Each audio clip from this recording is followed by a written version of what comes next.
As the ideological battle rages here in the U.S. on how many and which refugees to accept from the Middle East, an actual war is being fought in Syria. Huge fires erupted in the city of Aleppo today as airstrikes continue to hit that region. Elizabeth Palmer has the latest from Damascus.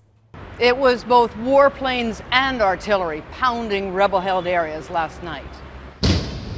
Some in the countryside around Aleppo and some close to the center of the city.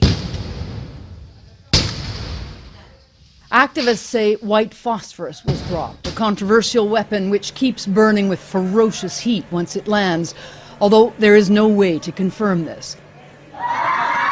After last week's shaky ceasefire, this war is on again with a vengeance. Casualties had dropped to almost nothing, but are now climbing again. The opposition reports that 53 people were killed in the last 24 hours of bombing. Some of them were armed fighters, but some were women and children. To stop the carnage, Secretary of State John Kerry has demanded that both Russia and Syria ground their planes and helicopters over the battle zones.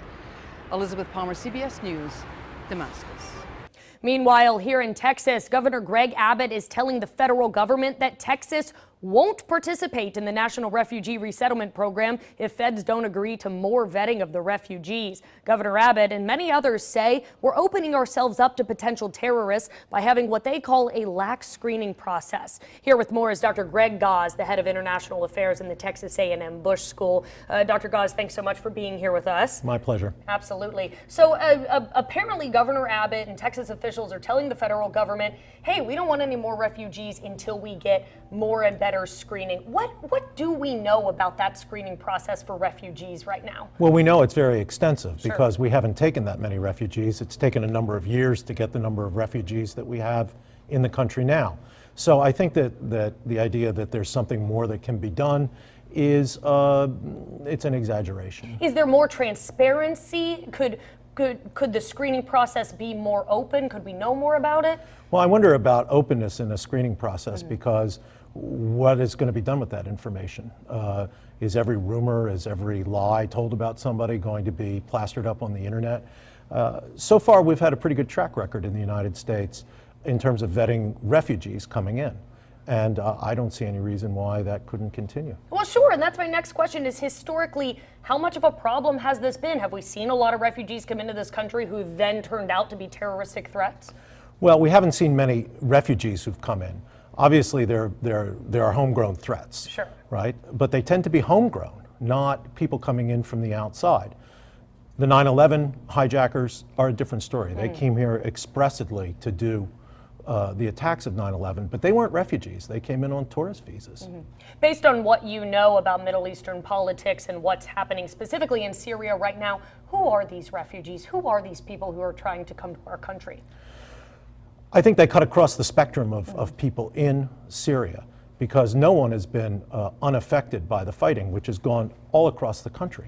Right? This is we've seen over 4 million refugees. That's way over 10% of the population of the country externally displaced as refugees outside the country. Over half of the population of Syria have been internally displaced. So there's really no area of this country, no part of this country that hasn't been affected by the fighting. The refugee situation in general, those who support bringing in these refugees and not strengthening the screening process and providing help to these people, what's the argument there? Is it just purely humanitarian? I think it's humanitarian, but it's also a sense of responsibility because this war has now been going on for over 5 years. And while the United States had nothing to do with starting this war, this is all about things happening in Syria, we have been involved. We have been supporting elements of the opposition in Syria. Almost every country, the Russians, all the regional countries are involved in this. And so there's a responsibility not only on the humanitarian side, but we also have a responsibility to our allies in Europe who are accepting millions of refugees and are in a much more disruptive way than it would be for us to accept a few more than the 10,000 that we're receiving now. Sure. A lot of interesting points on both sides, and we appreciate you coming in and providing a little bit of your expertise to help us understand this situation more.